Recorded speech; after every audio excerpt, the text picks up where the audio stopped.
I'm the jockey. I bet on me. And, And you I was won, able to and you've overcome, and you continue to win, everything. and you're Yeah. doing it now and helping other people. And when you have this liquidity event that you want to do, it could be one of the most life-changing wealth creation events in history, right? For And so, 10,000 plus people, Dion. We have 10,000 plus oh, I know, I'm investors. one of them. I would say about 80 to 90% of those are Black people. I looked that up. There's 7.57 billion people. Miami, Texas, LA. Welcome back to the Money Game Podcast. I'm your host, Dion Pouncil, and today I have a very, very special guest, one of my great, great friends, Ms. Dawn Dickson. Dawn, welcome to the show. How's it going? What up? What up? Happy to be here because Money Game is the game. Hey, you already know. So for everybody who doesn't know, I don't know how because you were renowned, but please introduce yourself. Let us know who you are and, why you're so critically acclaimed. Thanks for that little intro. Yeah. I've been an entrepreneur 20 years. I'm an inventor. I'm a serial entrepreneur. I've started now 6 companies since 2001, cash flow positive. I exited one in 2021, which was a restaurant.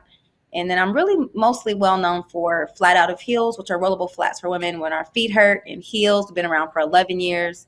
And Popcom, which is a software technology company for vending machines. So we make these smart vending machines. They're really cool. I have a patent on that. And that's been around for almost 10 years and very well known for being an equity crowdfunding pioneer. I've raised over $6 million from equity crowdfunding. So, that's a little bit about me. Nice. So yeah, definitely on the humble side, I feel you, but you had a lot in there to unpack. So definitely want to dive into it a little bit deep. So, all right, you got 3 pretty much successful things in there, but you have multiple ones that you started, learned from, grown, and even had an exit under your belt. So take us back to kind of the origin story, how you got into business. I think I've basically always been in business since a kid, always having a hustle, always selling something, always, bringing people together to make things shake, make money. I'm from Columbus, Ohio, and seen a lot of entrepreneurs, both legal and illegal, around. So I always had it in me to go get money. I just did not want to ask my parents for money. I wanted to get money. But then when I went to college, so in my time, I'm dating myself, but entrepreneurship was not a topic. Nobody was an entrepreneur. Those words weren't used. If they have their own business, they're just like a small business owner, but it's nothing that you aspire to be. It wasn't sexy. It wasn't glamorized. Certainly going to college, graduating, and getting a corporate job was what was the way to go in my family and in the Black community in the 80s. So I just stayed on that path. And when I graduated from college, I went back for IT because I was really interested in tech, and I worked corporate for 8 months and realized this isn't for me. I just had it was pulling me. It was pulling me to do my own thing. I know I have valuable skills. I knew I could make more money on my own. I just had that feeling I can make more money doing this on my own. I can do this. There's a market demand for my skill set, which at the time was coding, building websites and marketing. And this is in 2001. So a lot of people couldn't build websites. It wasn't Black people doing this. And so I just felt okay, I'm about to start my own thing. And it worked out. And so I think my first entry into entrepreneurship, because it went well and it took off and it really was a success, it gave me that confidence to just know I can start stuff and I can execute. And so that first business was the Urban Star. It was an entertainment and event website in Columbus, Ohio. And it seems basic now, but back then, keep in mind, there was no smartphones. There was no social media. It did not exist. There was no way to go online and find out what was going on. The only way to find out what to do in the city was to get a flyer in your hand, a paper printed out hot card with information on it. There was no text messaging or anything. So it was very revolutionary and innovative for us to put information on a website and then start sending out email blasts every week about what to do in the city for the week.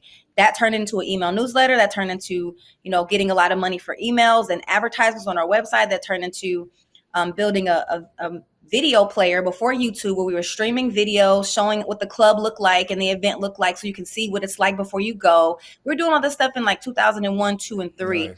When there was no Wix, there was no Shopify, there was no hack. We were hand coding everything, and we were doing everything ourselves. There was no automation.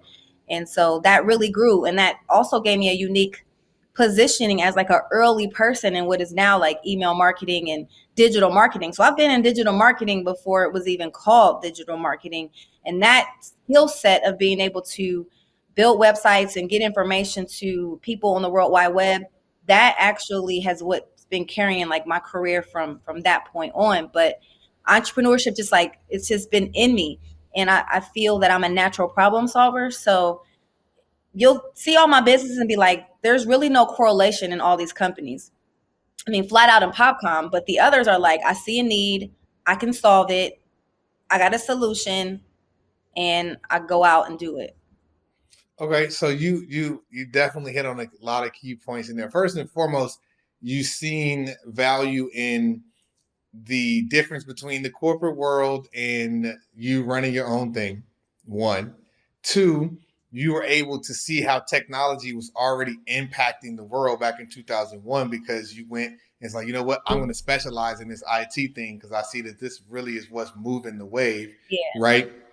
And then you bet on yourself to start the company and do something that at that time, and you do this a lot, but like pioneering things, right?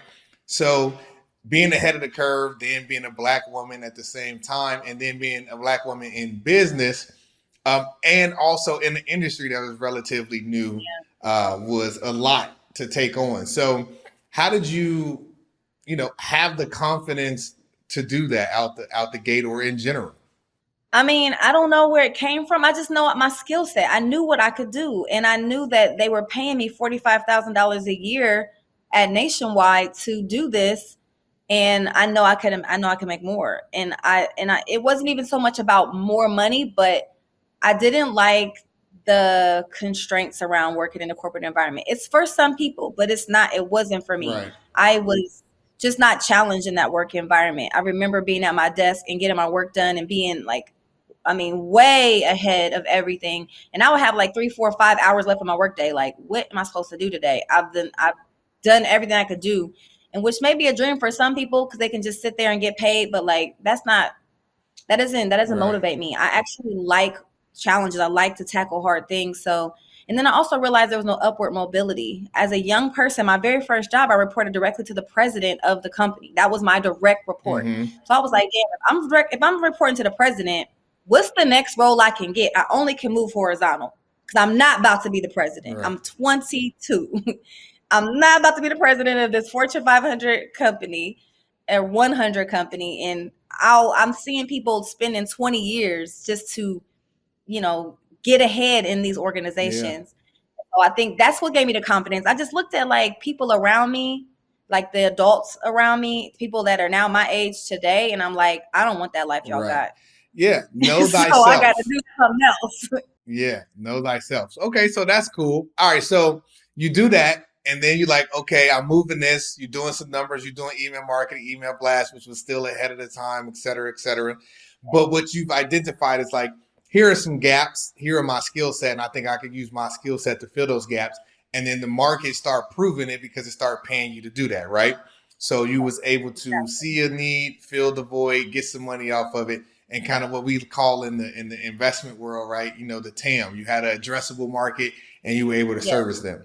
So then, okay, talk about how you go from running an events marketing company, digital marketing company, to putting shoes in vending machines.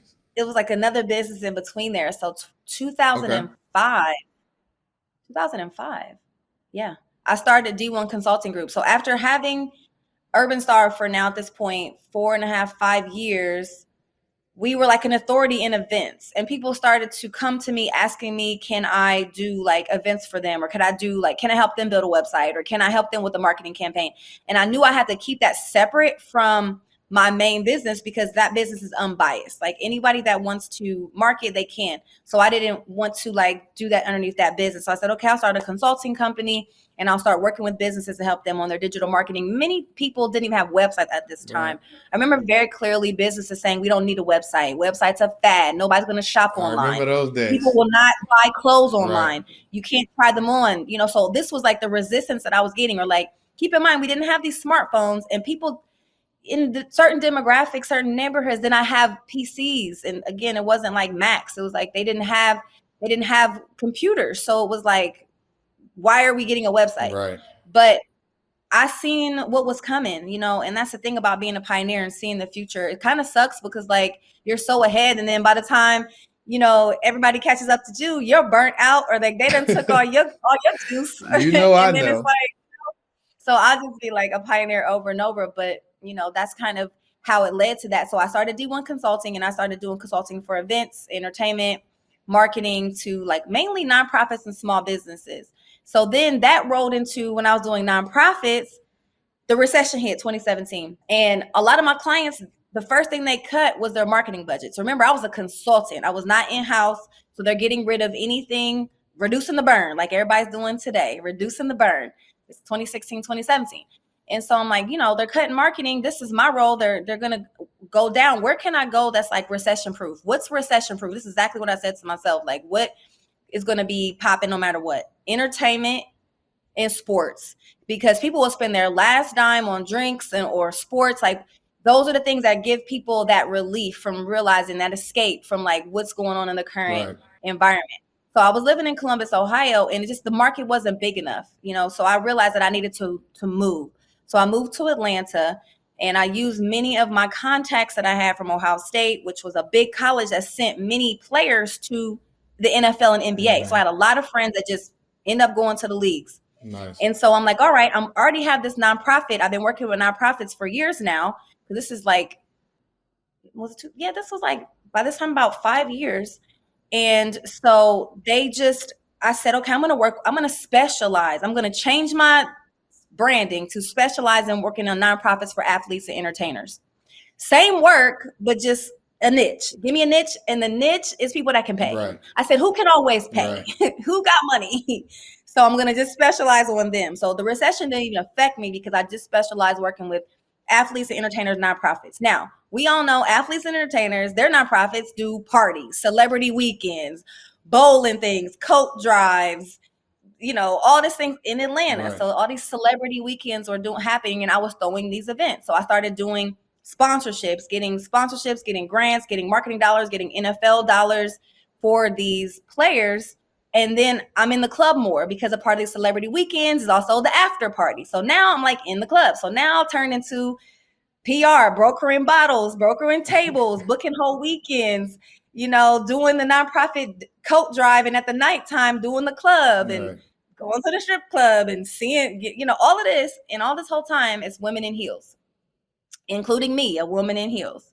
And so wearing heels every night, seeing women walking barefoot. My aha moment was 2011 in Miami. I was at Prime 112 on South Beach. I remember this very clearly, like it was yesterday. Yeah. It was Ocho Cinco's birthday party. Evelyn was giving him a surprise birthday party because they was together.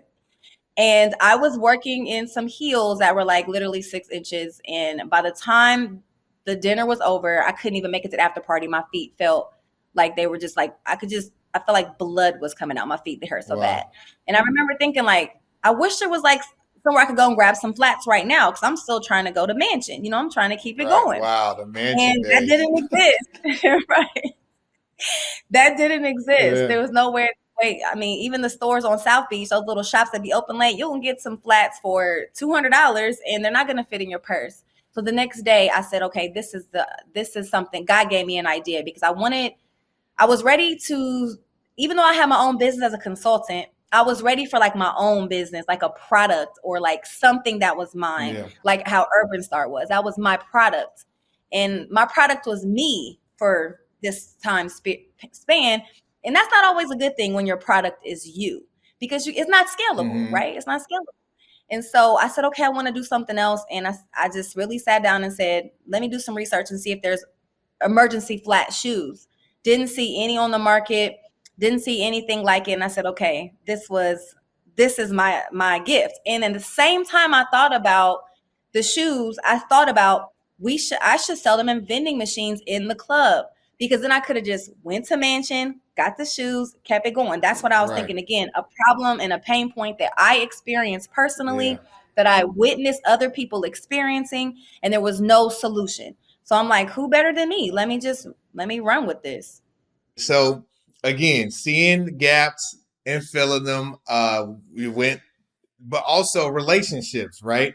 I mean, you and I have been friends for over 10 years. We'll get into that in a second, but you were able to leverage relationships that started to see the value in the skill set that you were creating and improving. Yes. And then that became a market for you, and you were able to create and be a pioneer again, right?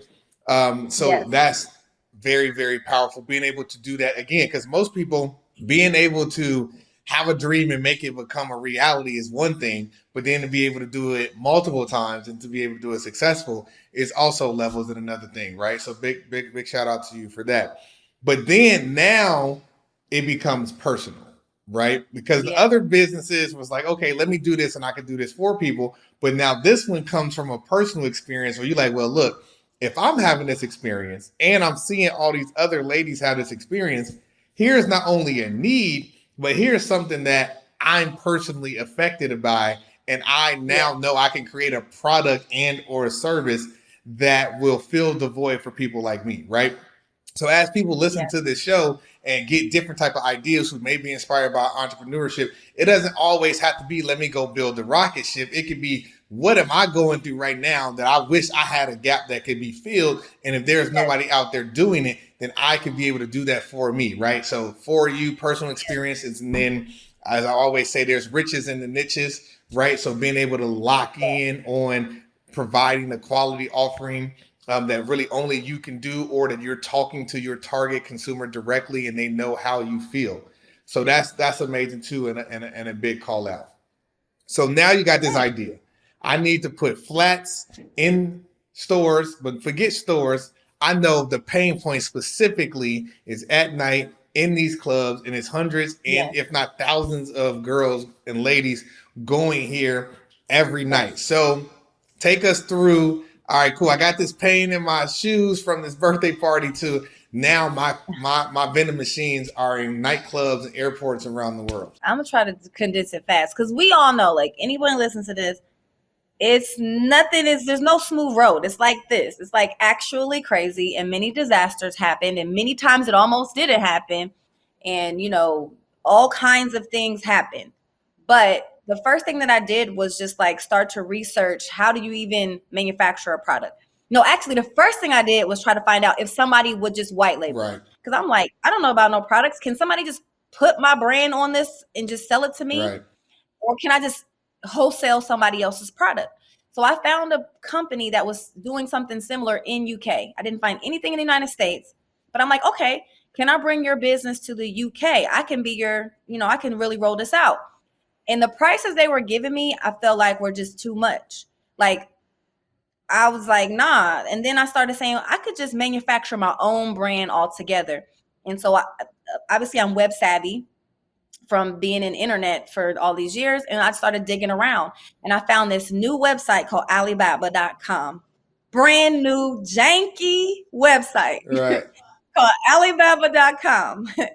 And I found it was a way to connect with suppliers overseas, mainly China, also Mexico as well, but mainly China, to find suppliers for products. And so I found my manufacturer that I still work with to this day. Now, 11 years later, I found that manufacturer on Alibaba. We went back and forth. Now, you don't know what you don't know. Right. So in hindsight, so many things could have went wrong. Me sending money to China. I don't know these people. We making samples. But I just was walking on faith, and things were pretty much working out as far as finding a supplier. I just quickly put the MVP out, put it out. I just want to see people would buy it. So I just made I think I made my first round, all right, let me get 500 pairs. I think that was the minimum order quantity, MOQ. Nice. And I'm like, all right, they're just basic rollable flats. Real simple, stamp the logo on the box, real simple. And then I had a large audience already from me doing events for years at this point. So I just put it on Facebook. I had a big Facebook community. And I said, ladies, first before I launched them, I did a survey. I said, I'm trying to get 100 responses to this survey. I was trying to see what's the price point? Do people carry shoes already? Would they buy them? So all of this stuff, I was gathering information. I got about 200 responses to my survey, which was more than I wanted because I needed a good data set. Right. Once I got the data set, so the market research done, I said, okay, people will pay for this. All right, they'll pay $20 for this. And keep in mind, this is 11 years ago. So $20 is still kind of you could get stuff a lot cheaper. Right. The competitor shoe, like for example, Dr. Scholl's came out after that with one and it was like $12. So like there was cheap, flimsy versions. But I'm like, okay, I'm gonna make these high quality. So I put them on Facebook, threw up a quick, keep in mind, there's no Shopify, there's no Wix. Right. Did a quick e-commerce site that we had to build from scratch, but just, hey, buy cart payment portal. Very basic. And they sold out. Nice. So I was like, okay. Nice. They gonna buy these. Okay, Yeah. so. And then I started running it. Then I said, okay, let me make them better. Because if I'm going to really double down on this, I have to be clear on what makes my flats better, Right. what makes them stand out. And I have to create a brand because I knew I couldn't get a patent. I didn't have any intellectual property. Right. So knowing that I don't have any IP, I knew I had to build a very strong brand. And my inspiration for branding has always been Kleenex, because no matter what kind of tissue that you get, people still will call it a Kleenex, Right. because they branded themselves so well that it could be a Kroger brand, Publix brand. They're going to say, hand me a Kleenex. Right. So I said, okay, let me get this brand popping. So powerful stuff. So you, first and foremost, saw this idea, but then you created MVP and you created a survey to do 2 quality, powerful things that we need to call out. So what's the MVPs for the family? The minimum viable product, meaning like the minimum thing you can put out just to show people will buy it. It don't have to be the best version of it. Just like the minimum thing you can do to get to market the fastest. Exactly. So let me get something that's quality out that I'm comfortable and willing to put my name on, but it doesn't take me a lot of time to market, and I can see if the people actually want it before I spend all this time, energy, effort, money, and resources on something that might not even sell. Right. So Exactly. After you get that idea and that desire to put this thing together, then you want to get an MVP to see if the people are going to actually do it. The next thing that she said, it was very important, is data. We always want to make data-driven decisions. So, her gut, her mind, her heart, her emotions, her feelings could have said, I want to do this. I'm very passionate about it. I want to go get it done.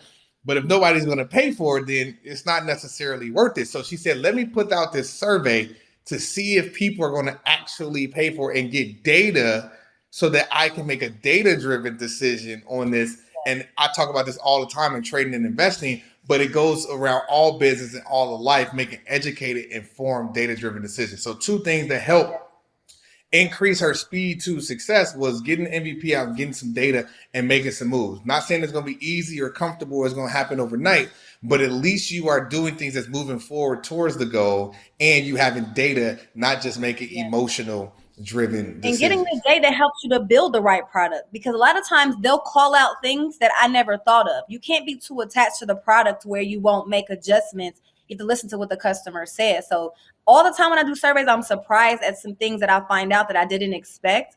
And so it really did help me to build the product the market wants at the price point the market wants. And it also helped me to source my materials accordingly, because if I know they're not going to spend more than $20, I want to get my margins in a certain place to make money. Right. So I ain't going to go and build the most expensive boxes, the most expensive fabrics, and then I'm not making no money. So I had to source according to the margins that I wanted to get from this. And I knew that in retail, I was really trying to hit that 70% because I'm going to have to reduce my margin to do wholesale. Right. So I said, okay, I got to get a product made for $2.50. Right. That's what I have to do. And that's what I did. Because you're in the business to make money. So it's cool to be generating revenue, but you also got to get some profits in there so that you can actually operate the business and run the business. So that leads us to right around 2013 when we actually first met. Dawn and I met at a pitch competition. She's like a pitch queen too. She haven't really hit on that. But we were at a pitch competition, pitch against each other for Damon John from Shark Tank. And Miller Lite had an event called, what was it? Tap the Future. And they were going around the company doing pitch competitions, and they came to Miami. And my friend, we were pitching in this competition. We were like the finalists. It was like, what, 2 to 5 of us or 3 to 5 of us. And we all pitched, and Don won first place and I won second. And that's literally how we met and just been friends ever since. So if she wants to talk about the pitch stuff, she can. Hold on, who done beat me? Huh? Who done beat me? I need to know this. I said, you're not playing that like. No, you got it. You definitely won. She definitely had pitching down to a science. Like she was on her. It was data driven. She was on point, very confident, stuff like that. And obviously, if you know me, I was going in there with the same thing and the same sauce, but she was also already at revenue, producing and kicking, and already had a big following and stuff like that. And my brand was relatively new, especially in that market at that time as well. And all those things make a difference in general when you're hitting the market, and it makes a difference when you're looking to get outside capital or OPM, other people's money, or raise and investing, which leads us to our another point, because now you're getting to a point with Flat Out of Heels where you start selling your producing stuff. You're like, man, I need to get to scale. I need some growth capital. I need to expand and grow this, which leads you on two paths: one towards scaling technology, and two towards raising money. And so you've raised millions of dollars now. Walk us through how those two paths presented themselves and how you got to where you are today. Yeah, so I raised money right away for Flat Out. So even my very first business, Urban Star, I raised $10,000 from my dad. So every business except for D1 Consulting was, of course, I was the product. I didn't need to raise money for that. So I knew how to raise money because, remember, I was in nonprofits. Right. I knew how to get grants. I knew how to fundraise. I actually went to school for nonprofit fundraising management at IUPUI in Indianapolis. Nice. So I learned how to fundraise from like the biggest school of philanthropy in the world. And I just applied those skills to my businesses. Because what I learned was the number one reason why people don't donate is because you don't ask. So I say the number one reason why people don't invest in you or buy your product is because you don't ask. And not like assuming that, oh, they know I'm raising money or they know I sell shoes. Can you buy my product? Will you invest? Can I count you in? Like, gotta really ask. And so I went and just like put together my deck, which, you know, I knew how to do decks from my nonprofit life. And right away after I got the idea for Flat Out, I pitched it to one of my best friends from college, and I raised $10,000 really quick. That helped me get the LLC, the paperwork, the website launch, and my first product run. Nice. But that wasn't enough to scale, like you said. Once I got this traction's what they call it, I took what they gave me, built the site, sold out, took that, flipped it to order something else. I said, okay, I got another order coming in, but I don't have any money for marketing. I need money. So I went to my network from my athlete network, people that knew me already and people who had experience working with me in the past. And just so happened they were high net worth accredited investors. I did not know these terms back then. I did not know like about accredited and non-accredited, but thank goodness everybody that I was working with was accredited investors. And my friends, they were accredited individuals in their careers. And so I was able to raise within that first year $250,000 from my network. Nice. Just me going out to my network of athletes, entertainers, and my college alumni. So my friends from college. Because keep in mind, at this time, I'm like, am I 30 yet?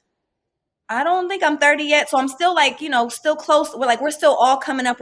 We're emerging young professionals. And so I tapped into that network. So it's so important. And I learned this from you as well. You're a master networker, master. You're way better than me. I love going places with you to just tag on along with the networking. But you always tap into your baseball network to the fullest, your Kappa network to the fullest, your college network to the fullest. And I've seen you doing that. And that is really what carries you. So it's like so important to have integrity even when you don't think you need people, because one day you may need them. And I'm just so glad that, you know, my college friends came in. After that, so when you and I met, I tapped out that network. That's my warm market. Tapped out. Everybody I know that got money, they didn't either told me no or gave me some money. So I had to go out to the world. And it wasn't a good time for that kind of business, Dion. You know, you remember, this is the time of the apps. Even your business was a great lifestyle business. It was a great event business, but they wanted an app. They wanted a subscription box. Yep. So like that was what was hot, the same way Web3 is hot today. Right. They want everybody who got Web3 today. They want everybody who had an app back then. So they kept telling me, we don't invest in shoes. We don't invest in consumer products. We don't invest in. No investors will really give me a chance. Plus, this is 2013, 14. Black women had not raised $1 million yet. None of them. Nobody. Sheesh. This is before any of them women raised money. This is new. Like, they're not messing with me. Right. So this is what I was like, okay, I'm going to go to pitch competitions and just try to win money, because my background before tech is journalism. And I feel like I have good presentation skills and I'm not shy. So that's literally how I funded my business. I remember Essence Festival, I think 13, 14, around that time, 12. I had no money in the bank, negative. And the pitch competition at Essence Festival, I won $25,000. And they gave me that check when I got off the stage, like a regular check. Nice. Like, I was like, God, I'm going to the bank tomorrow. We back, so like that's how I funded the business from sales. We were generating at this point about $250,000, $300,000 a year in sales, Nice. and just growing organically. So it became a lifestyle business. But at this time, I realized two things. I had to separate the vending component from the shoe business, because at the same time I've launched this shoe brand, selling them online e-commerce, I'm still trying to pursue my vision of like, let's sell them in vending machines. But that shit was really, really, really hard. It was hardware, trying to find someone to work with me, to sell me a machine, to customize it, to build it. And it was exhausting my resources from flat out. Right. It was like a lot of money to do this. So I said, okay, I need to separate these businesses. And I realized that I definitely had a business that could be standalone with the vending in 2013 when we went viral with Marcus Lemonis on the BizFix. So it was a Yahoo finance show. So before the profit, he had your BizFix. So he flew to Miami, he profiled me, and he talked about how like I have the next big idea, but I need capital. Right. Like this was like a big thing. And after that interview ran, that feature ran, I had over 350 people reach out to me by email saying, can I either buy a flat out machine and sell flat out in my city, or can I buy a machine and sell my own products? Right. I never thought of that. Nice. I never thought of that. Yeah. And they just gave me a business. I mean, 350 to the point where I was like, okay, yeah. And I ended up getting like 12 deposits for $1,000 from people who was that serious about getting a vending machine built. So that's when I knew I needed to separate, let Flat Out of Heels be e-commerce, wholesale, in this retail woman CPG product. It can partner with what was then called Shoe Vending International. Right. SVI. I remember that. Vending International. Then I changed it to Solutions Vending International, which is still our actual legal name today. Popcom's our trademark. But I had to change from shoe vending because, again, very narrow. You could tell I started the business just to build shoe vending machines. Then when I realized when it went viral, I was like, oh, snap. Now it's Solutions Vending, because I had to just figure out, we're going to just vend solutions.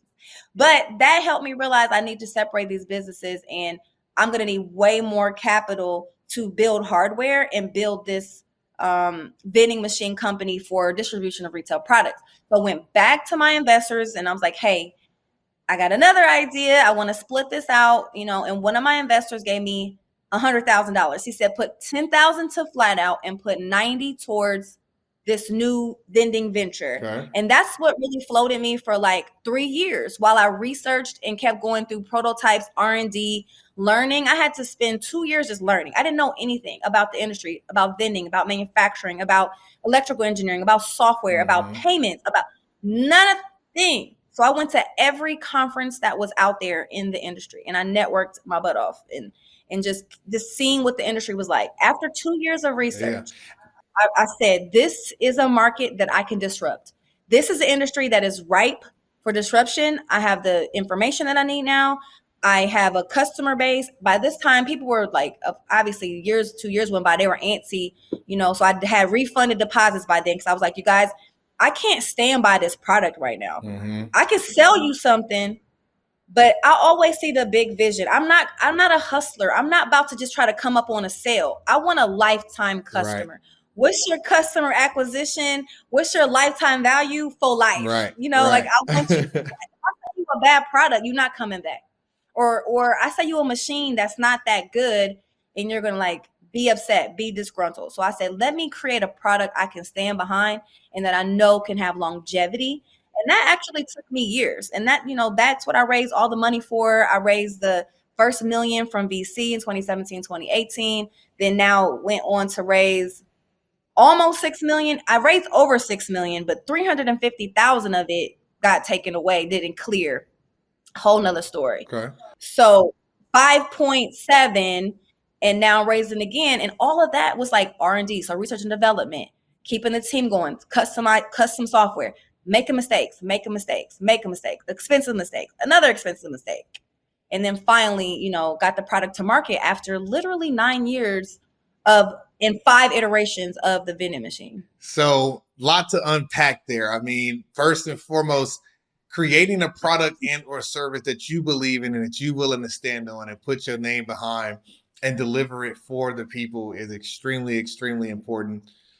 Having the resilience and sticking to it when things get tough, because it's not always going to be good. It's not going to always be comfortable. Having a network that knows, likes, and trusts you and supports you and believes in you, right? Being able to deliver on what it is that you say that you're going to deliver and believe it, even if it's, down the road, you're still working on it and you're still working towards it. And then if you can't be and say, hey, look, let me give you your money back. This is where we are. If you want to hang around, cool, but I'm still going to chase it. But right now, I'm not willing to put my stamp on it. And if you can't wait any longer, I understand. But at least you'll know and respect, that I took care of your money. I'm chasing the goals and dreams, and that I want you to be a part of it when I'm ready to put my name and stamp on it, right?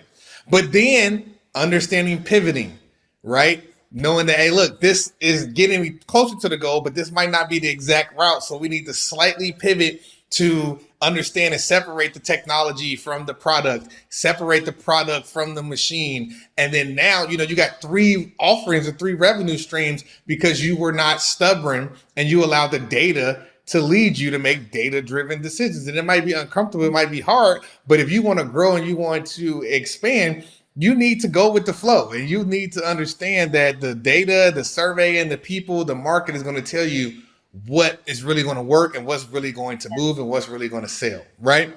So you were positioned. One thing I want to hit on is you were positioned because you take the time to bet on yourself and learn, whether that was getting continual education, whether that was taking courses, whether that was getting mentors, and understanding and learning and mastering your skill, your craft, your product, your service, right? So, and that's what we try to teach and talk about at MoneySkool. Like, it's not just about, oh, I want to make money, I want to be an entrepreneur, this is cool, this is hot, you know what I'm saying? I want to control my own schedule. But it's like, no, actually learning these skills that are transferable, learning these skills that once you learn, you can never unlearn it, you can pass it down to your kids, etc. But then mastery at being the person for that thing. Like, I can't think about anybody else when it comes to vending machines, but Dawn, that's how you want to be, right? And you're building a brand around that, right? And then when it comes to crowdfunding, as you can get ready to talk about here in a second, raising money, not from the traditional route, but raising the money from the people and giving the ability to people to eat off of it as well. When I think crowdfunding, I think Dawn, right? When people think about money, I want them to think about MoneySkool. When they think about trade and invest, I want them to think about Dion or MoneySkool. So you've built that brand. Talk, as we wrap up here, talk a little bit about raising from the people and with the people and for the people, and then how you just had an amazing deal with Diddy himself in and around Popcorn. Yeah, so for sure, you hit on something that I love, and it's really called being a subject matter expert. And no matter what you do, you have to continue to position yourself as a subject matter expert. And you do that through things like we're doing now, this podcast, talking, blogging, interviews, really putting out content across all your social sites about your industry, not just about your product, but about your industry, about what makes you different. So really like being the authority, and then speaking at conferences. So when I realized like, okay, I need to put myself at the top of this game. Nobody gonna put me at the top. Nobody gonna be like, Dawn, oh, you're smart, come do this. Or like, Dawn, you deserve a raise. I decided I'm gonna be in this room, and I put myself in this room, and I placed myself in this industry. And then I started like volunteering to be on panels and things to get myself out there, just to get my profile raised. And so that really, really worked. And then now it's escalated to where now, I'm getting paid 5 figures for speaking right now, on the way to 6 figures one day, Nice. So, but at first it was just speaking free, because for me, it was like, I just want a news clip to share so that I'm a subject matter expert. They know that I know what I'm talking about, because when you go out to get investors or sell a product, now we got Google, they're going to Google you right away. Who is this? What's this person about? So you have to populate and curate your online presence to tell the story you want to tell. Luckily, I've been into marketing in online marketing for 20 plus years. So I understand that what goes online never goes away. And I've always curated my online presence to my benefit, to make me look good. You got to be careful what you're putting out there. So that's that. But then your question about like the fundraising and like, what made me go down that path was like, after raising the first round with Popcom, I was just trying to I was just really, really, you was there too. Like, we were in the beginning of this whole like tech community, tech scene, Black tech, founders, startup. That's new stuff that just started being thrown around like maybe even not even 10 years ago. And I wanted to be a part of that. It seemed cool. Like I was already an entrepreneur, but like the tech scene seemed cool. I wanted to be down. So I looked at it. We studied. We read all the books. We read all the books. This is the way to go about it. Go to the venture capital. Go to Silicon Valley. So I went out of Silicon Valley. I was pitching flat out. That's how I met my friend and now mentor Clarence Wooten. Pitching flat out. And they turned their backs, you know, and I did raise the first $1 million because it was at the time, it was an inflection point, in the same inflection where 2020 was like the George Floyd, we want to give Black people money because we just did y'all real dirty and we're going to give y'all money. And we all benefited from 2020. The same type of inflection point happened when they were calling out people saying, it's not a pipeline problem. There's many Black people who's raising money and they're really putting it out there. And that's when Rise of the Rest by Steve Case launched. And he went to Columbus. And that's how I really got my first round closed. I did Techstars and then Rise of the Rest. And I got to be put on a platform where they saw me. But I still felt like it was a diversity investment. It wasn't because they want to support, they wanted to help me move forward, or they even believed in me. They're just like, you know what? Give her a couple $100,000 out of our fund, it's whatever. You know, we're already investing $2.5 million checks in these white boys. So just get this girl $100,000 and it'll add up to $1 million. And it did. And it was great. But then everybody knows you need follow-on funding. Nobody invests in an early stage tech company and writes one check and walks away. Not a good investor. You follow on. You continue to build on your investment and build that company up and build your shares in that company so you can have this exit. And when I went back for, you know, to get follow on, because we had some very devastating things happen, including having our prototype stolen from, and you were there, having our prototype stolen. Literally was there. You was there in person, physically there. And they were like, nah, Dawn, like we gave you a chance. You know, they stole your prototype. We don't fund litigation. So we're not giving you money because we don't want you to go spend our money on getting a lawyer to get this machine back. Right. Just chalk it up. You tried, keep it moving. The same time, our friend Brian Burkeen and other people were doing these ICOs and we was tapping into crypto. And I'm like, okay, bump y'all. Let me go jump on this ICO route because I already understand crypto. I'm already trading, you know, in my free time and really studying it. The crypto investors are just open-minded. They're not seeing if you're Black or white. It's just like, hey, we got money, we got bags. And it's like also all kinds of bags is getting thrown around, bags galore, right. 2017. And so I was like, okay, I'm going to tap into this ICO. I'm going to do initial coin offering. I'm going to raise, you know, $30 million or however much I need to raise. I think I was trying to raise $20 million and I'm going to roll this out myself. And I very well could have did it. Had a white paper, went to Dubai. You were there in Dubai. Yeah. In Dubai, the World Blockchain Forum. I'm making strides. I get people that want to invest. They're committing. I get back to the United States and the SEC done changed the laws. Right. Changed the laws. Wow. So it's illegal now. So remember, Brian raised $30 million. He had to give it all back. Yeah. I seen with my own two eyes the bank account with the money in it because he showed me. He's like my best friend. We like, oh my God, look at this. It's real. Yeah. He had to send it back. So for me, I'm like, oh my God. Now these investors are not rocking with me because I already said I'm doing an ICO and I already told them kick rocks. It's illegal now. And the saving grace was that they wrote in the ability to do tokens under the Jobs Act. Right. And so the Jobs Act was passed in 2012. Obama administration is called Jumpstart Our Business Startups. And it's a way to help you be able to access capital easier by allowing you to raise money from non-accredited investors. So people that make under $200,000 a year as individual, under $300,000 as a couple, or under $1 million net worth, that's accredited. This was a revolutionary thing because prior to that, since 1920, with the Securities Act, no one who's not accredited could invest in privately held companies. Right. So as you're an investor, so the rich kept getting richer. The rich can get in the deals. Even if the deal was $500, you couldn't get in if you wasn't already rich. Right. So how are we going to get richer? It kept us out of deals for decades. And it kept everybody from getting generational wealth, but those who were already rich. And so when they put the token under there as called a secure token offering, an STO under the Jobs Act, I said, okay, this is a perfect way to continue the crypto momentum that I already started, but also be able to really tap in and raise money from my community, people who bought flat out, people that went to the Urban Star, bought flat outs, party with D1 Consulting. They already know me.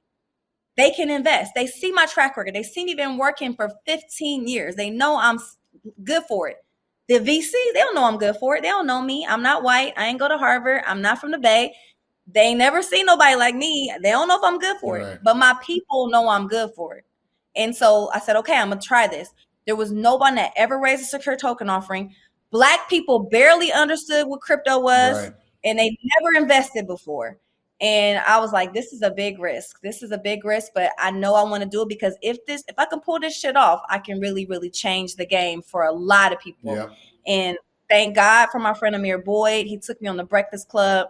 And our friend, I met through you, Janaea Griffin, took me on Karen Hunter's show. And those 2 media appearances changed the trajectory of my life and my business forever because it went viral. And being on the cover of Black Enterprise don't help as well. The cover of Black Enterprise was interesting. That was 2018. It's crazy. I'm looking at it right now on my wall. It's me and Brian Burkeen. That time. Yeah. When I shot the cover in Dubai when you and I were in Dubai. They had a photographer shoot me in Dubai. Yeah. It was amazing. I was over there, I'm excited. I've raised $1 million already. That was a monumental trip and inflection point for a lot of our careers. Yes.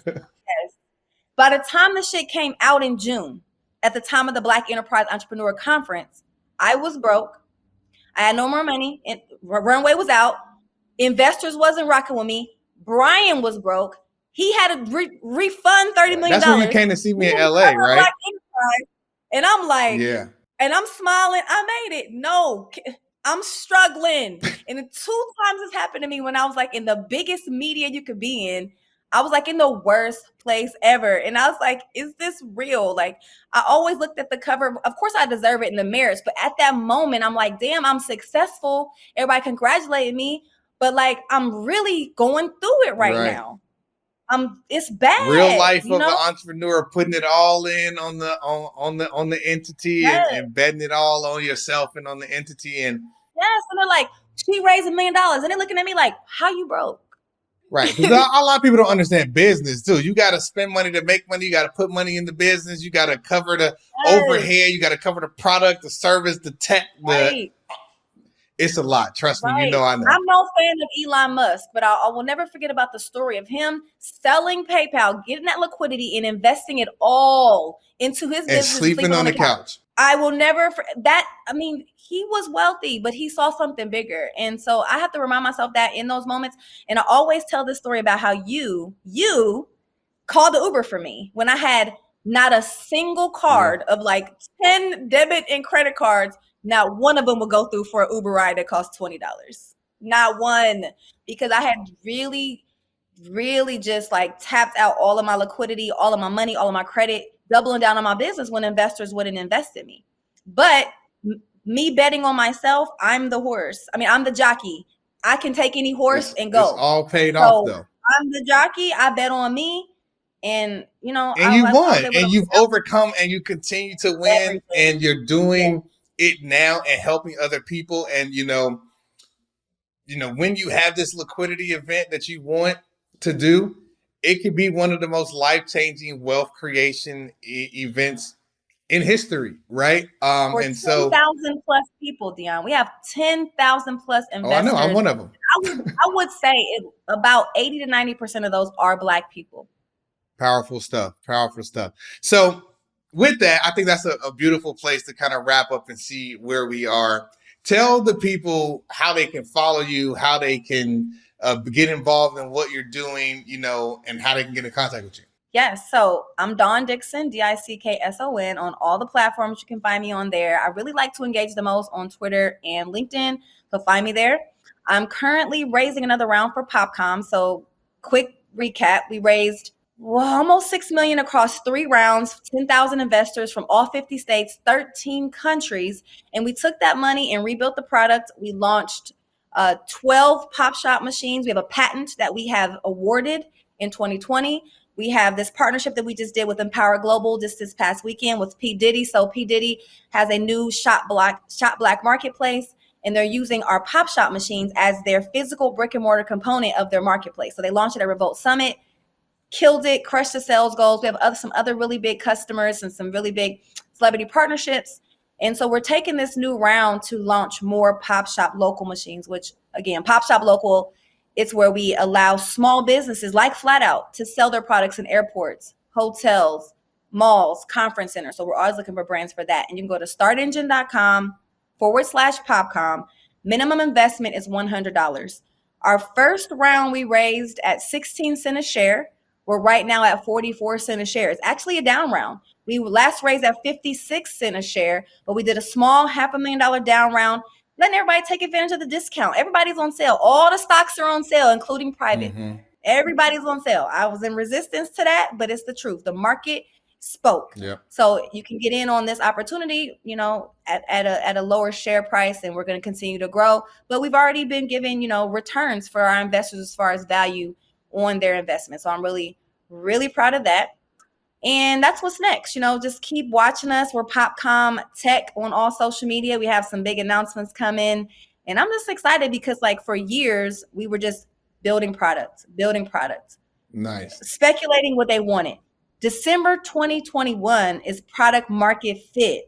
We've been generating money every month. We've generated over $100,000 this year from our software, just SaaS. Nice. And so that's really what I've been targeting. So I'm really looking forward to getting us up to 45,000 a month in our MRR based on the number of machines that we have in the market. And that will be able to, I can take that model and then replicate it from 25 machines to, 25,000 machines. Because once you get that model down and you know how to do it, you just continue to duplicate that. Yeah, optimize and then scale.